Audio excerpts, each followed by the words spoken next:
Hey everyone, so this is Smart CRNA here. I'm going to teach you about RemNote and how you can ace your CRNA exams, score a little bit better if you're struggling a little bit, and get better grades. So as you can see, I've been doing flashcards literally every day for like the last 1, 2, probably 4 weeks straight, maybe 5 weeks, without missing a day, right? Just studying every day, flashcards. So some of the tricks that I do is that I take some of my teacher's transcripts along with the PowerPoint and then I create cards. Why would I use my teacher's transcripts? Because the teacher says stuff in the class that's going to be on the exam. And sometimes those things aren't written in the PowerPoint.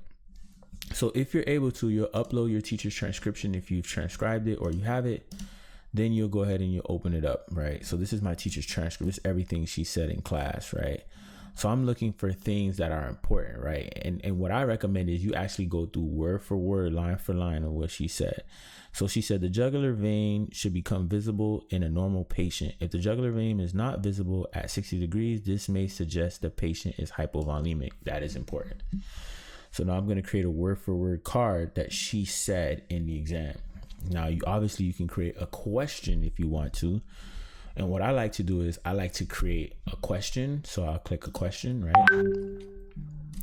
And then, it looks like I lost that area. Let's see if I can find it, right?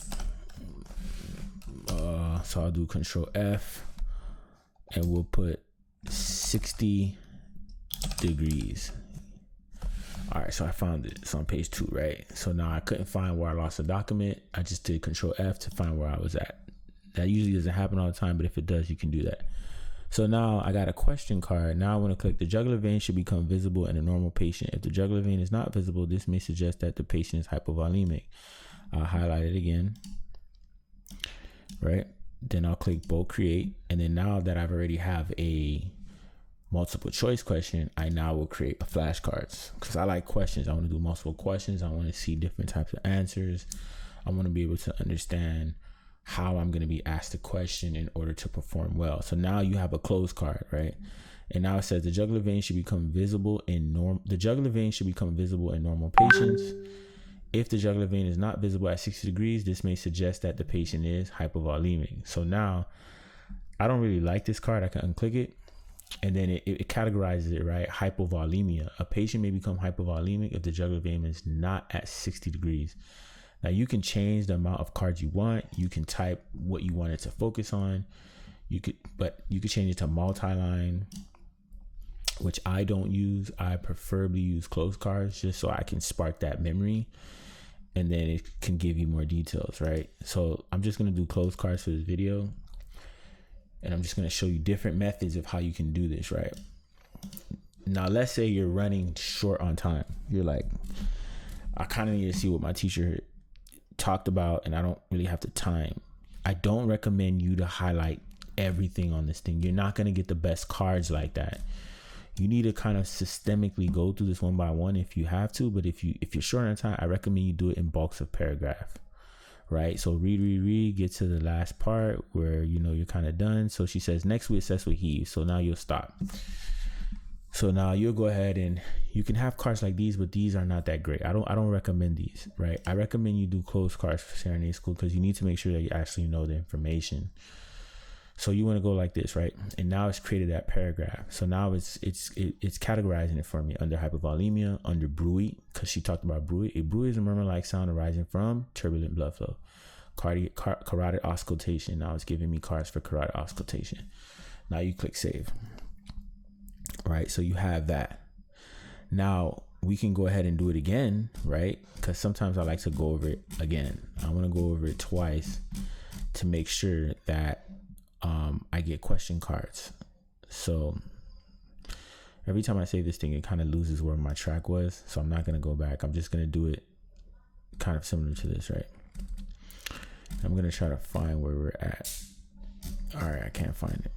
No worries. We'll just make it quickly. You know what? I want to do this video the right way. Let's find it. So we'll go to, I think she said heaves was the last thing she said. Next we assess is heaves. So this is it. So we'll go back up, right? Because this is where I highlighted.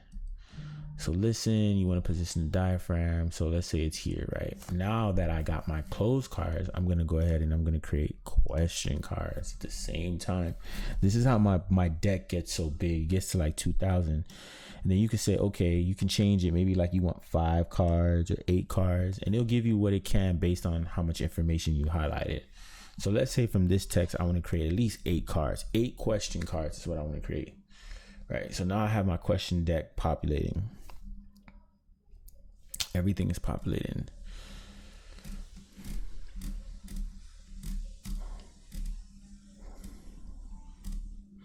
What condition might be indicative of jugular vein becomes prominent when the patient's bed is lowered? Hypovolemia. So now I click save cards. So now I'm creating questions directly from what my teacher said, and I'm creating questions directly. I'm creating flashcards directly from what my teacher said. So now I want to test it, right? Let's see how it flows. So now I have it. You can see I have my deck. It says it's 25/25. I'll go right here. I'll click set exam date. Okay, only this document, right? My exam is on Tuesday. So I'm going to say April 8th, 2025. Right. So now it's going to recommend me. It says suggested. Learn now. Practice until your exam date, right? 3 repetitions per card. It says start today with reduced practice, insufficient days to take a break. It doesn't recommend this to me. Start later. It says 1 repetition per card. I'm going to do a suggested start today. So now it's telling me 25 max cards per day, 2 repetitions. Start today. I'll confirm the schedule. And then I'll click, we don't need this, right? No, download that anyway. Now that you have that, let's start. It's going to say practice with spaced repetition, because that's what we want to do. Spaced repetition is proven to improve the way you learn. What additional steps should be taken if a bruit is detected in the neck area during auscultation? Immediately order a carotid ultrasound, measure blood pressure, perform a exam, auscultate to check for murmurs that may be transmitted to the neck. My teacher said this. I remember this. All right, so now you have that. Now you have a closed card. Bruits often indicate stenosis, right?